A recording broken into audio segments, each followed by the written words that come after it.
भगवते वासुदेवाय। श्रीमद् भागवत महापुराण के नित्य प्रतिपठन में अभी तक हमने 7वें स्कंद के 7वें अध्याय में प्रहलाद जी द्वारा अपने जन्म की कथा के बारे में बताया गया कि किस प्रकार वे जब गर्भ में थे तब नारद जी उनकी माता को अपने आश्रम में ले गए और वहां पर उनको भागवत कथा सुनाई।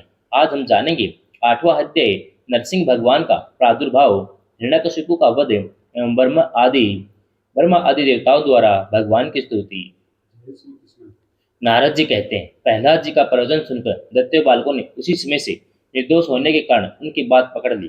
गुरु जी की दूसरी शिक्षा की ओर उन्होंने ध्यान ही न दिया। जब गुरु जी ने देखा कि उन सभी विद्यार्थियों की बुद्धि एकमात्र भगवान में स्थिर हो रही है तब वे बहुत घबराए और तुरंत हिरण्यकशिपु के पास जाकर निवेदन किया। अपने पुत्र प्रहलाद की इस असहाय और अप्रिय अनीति को सुनकर क्रोध के मारे उसका शरीर थर थर कांपने लगा। अंत में उसने यही निश्चय किया कि प्रहलाद को अब अपने ही हाथ से मार डालना चाहिए। मन और इंद्रियों को वश में रखने वाले वर प्रहलाद जी बड़ी नम्रता से हाथ जोड़कर चुपचाप हिरण्यकशिपु के सामने खड़े थे और तिरस्कार के सर्वथा अयोग्य थे। परंतु हिरण्यकशिपु स्वभाव से क्रूर था। वह पैर की चोटें आए हुए सांप की तरफ पुकारने लगा। उसने उनकी ओर पाप भरी टेढ़ी नजर से देखा और कठोर वाणी से डांटते हुए कहा, मूर्ख, तू बड़ा उद्दंड हो गया है। स्वयं तो नीच है ही, अब हमारे कुल के और भी बालकों को भी छोड़ना चाहता है। तूने बड़ी ढिठाई से मेरी आज्ञा का उल्लंघन किया है। आज तुझे यमराज के घर भेजकर इसका फल चखाता हूँ। मैं तनिक सा क्रोध करता हूँ तो तीनों लोक और उनके लोकपाल कांप उठते हैं। फिर मूर्ख है, तूने किसके बलबूते पर निडर की तरह मेरी आज्ञा के विरुद्ध काम किया है।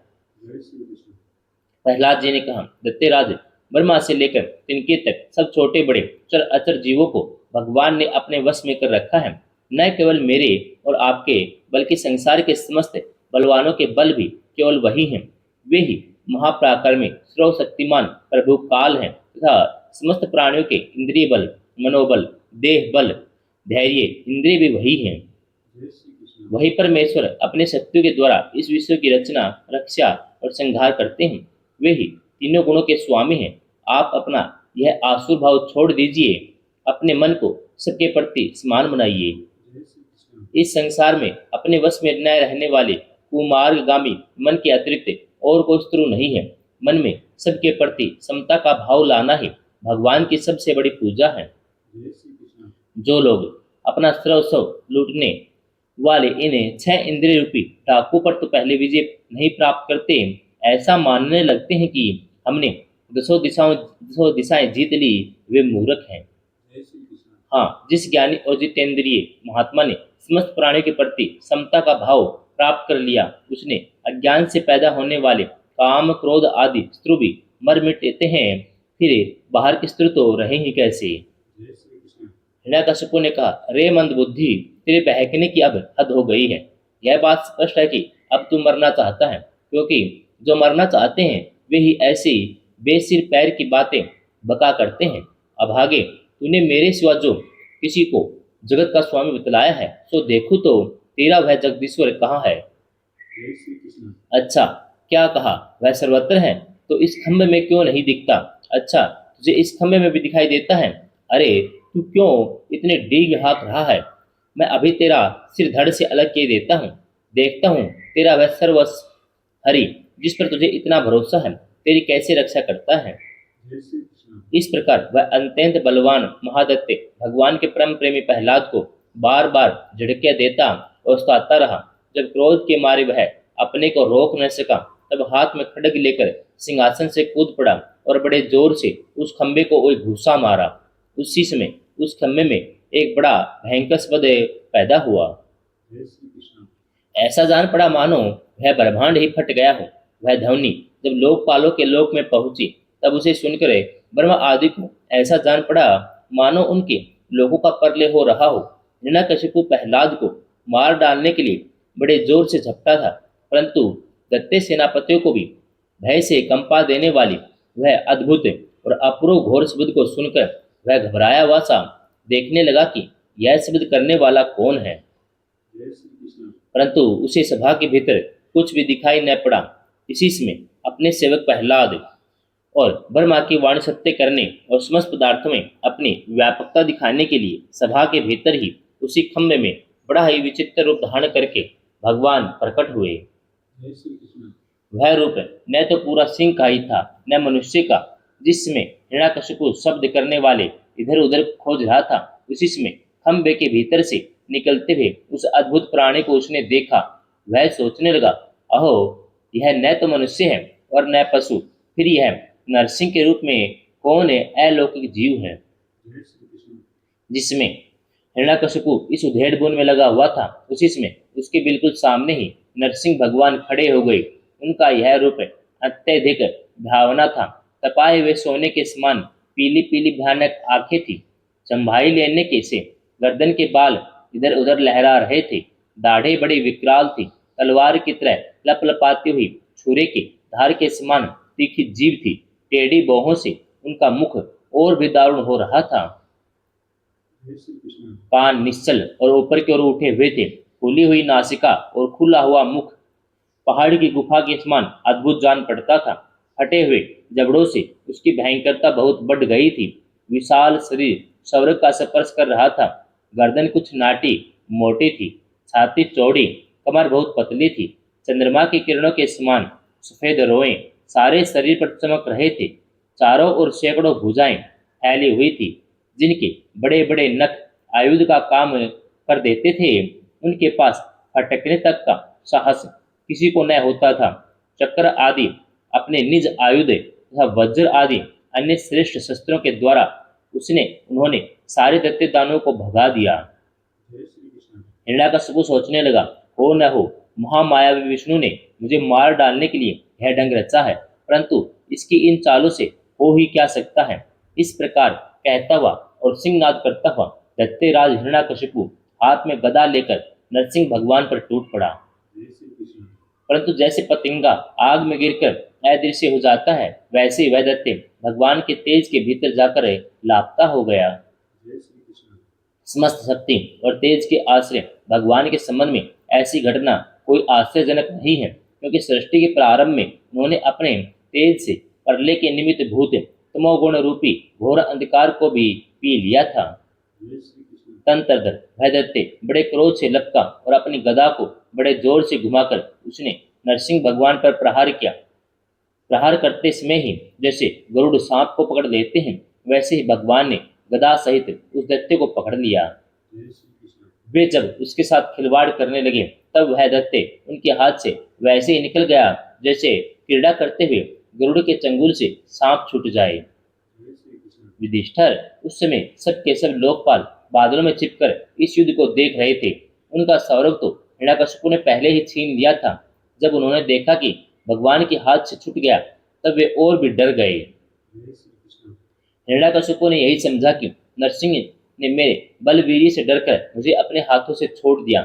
इस विचार से उसकी थकान जाती रही। वह युद्ध के लिए ढाल तलवार लेकर फिर उनकी ओर दौड़ा। उसमें वह बाज की तरह बड़े वेग से ऊपर नीचे उछल कूद कर इस प्रकार ढाल तलवार के पैंतरे बदलने लगा, जिससे उस पर आक्रमण करने का अवसर ही न मिले। तब भगवान ने बड़े ऊंचे स्वर से प्रचंड और भयंकर अट्टहास किया, जिससे हिरण्यकशिपु की आंखें बंद हो गई। फिर बड़े वेग से झपटकर भगवान ने उसे वैसे ही पकड़ लिया जैसे सांप चूहे को पकड़ लेता है। जिस हिरण्यकशिपु के चमड़े पर वज्र की चोट से भी खरोंच नहीं आई थी, वही अब उनके पंजे से निकलने के लिए जोर से छटपटा रहा था। भगवान ने सभा के दरवाजे पर ले जाकर उसे अपनी जांघों पर गिरा लिया और खेल खेल में अपने नखों से उसे उसी तरह फाड़ डाला जैसे गरुड़ महाविषधर सांप को चीर डालते हैं। उसमें उनकी क्रोध से भरी विकराल आंखों की ओर देखा नहीं जाता था। वे अपनी लपलपाती हुई जीभ से फैले हुए मुख के दोनों कोने चाट रहे थे। खून के छींटों से उनका मुख और गर्दन के बाल लाल हो रहे थे। हाथी को मारकर गले में आंतों की माला पहने हुए मृगराज के समान उनकी शोभा हो रही थी। उन्होंने अपने तीखे नखों से हिरण्यकशिपु का कलेजा फाड़कर उसे जमीन पर पटक दिया। उसमें हजारों दैत्य दानव हाथों में शस्त्र लेकर भगवान पर प्रहार करने के लिए आए, पर भगवान ने अपनी भुजा रूपी सेना से, लातों से, नख रूपी शस्त्रों से चारों ओर खदेड़ खदेड़ कर उन्हें मार डाला। जय श्री कृष्ण। युधिष्ठिर, उसमें भगवान नरसिंह के गर्दन के बालों की फटकार से बादल तितर बितर होने लगे। उनके नेत्रों की ज्वाला से सूर्य आदि ग्रहों का तेज फीका पड़ गया। उनके श्वास के धक्के से समुद्र शुद्ध हो गए। उनके सिंहनाद से भयभीत होकर दिग्गज चिंघाने लगे। उनके गर्दन के बालों से टकराकर देवताओं के विमान अस्त व्यस्त हो गए। स्वर्ग डगमगा गया। जय श्री कृष्ण। उनके पैरों की धमक से भूकंप आ गया। वेग से पर्वत उड़ने लगे। उनके तेज की चकाचौंध से आकाश दिशाओं का दिखना बंद हो गया। इसी समय नरसिंह भगवान का सामना करने वाला कोई दिखाई न पड़ता था। जय श्री कृष्ण। फिर भी उनका क्रोध अभी बढ़ता ही जा रहा था। वे हिरण्यकशिपु की राजसभा में ऊंचे सिंहासन पर जाकर विराज गए। उस समय उनके अत्यंत तेजपूर्ण और क्रोध भरे भयंकर चेहरे को देखकर किसी का भी साहस न हुआ कि उनके पास जाकर उनकी सेवा करे। जय श्री कृष्ण। युधिष्ठिर, जब सौरभ की देवियों को यह शुभ समाचार मिला कि तीनों लोगों के सिर की पीड़ा का मूर्तिमान स्वरूप हिरण्यकशिपु युद्ध में भगवान के हाथों मार डाला गया, तब आनंद के उल्लास से उनके चेहरे खिल उठे। वे बार बार भगवान पर पुष्पों की वर्षा करने लगी। जय श्री कृष्ण। आकाश में विमानों से आए हुए भगवान के दर्शनार्थी देवताओं की भीड़ लग गई। देवताओं के ढोल और नगारे बजने लगे। गंधर्वराज गाने लगे। अप्सराएं नाचने लगी।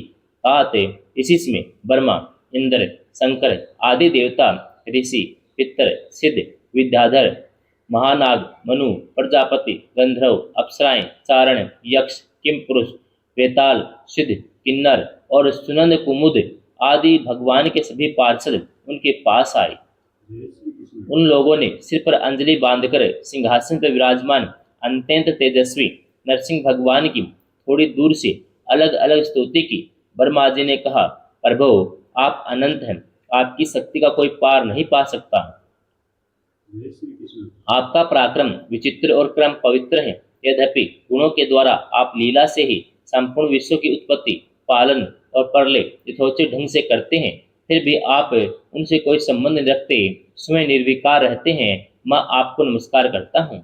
जय श्री कृष्ण। श्री रुद्र ने कहा, आपके क्रोध करने का समय तो कल्प के अंत में होता है। यदि इस तुच्छ दैत्य को मारने के लिए आपने क्रोध किया है, तो वह भी मारा जा चुका। उसका पुत्र आपकी शरण में आया है।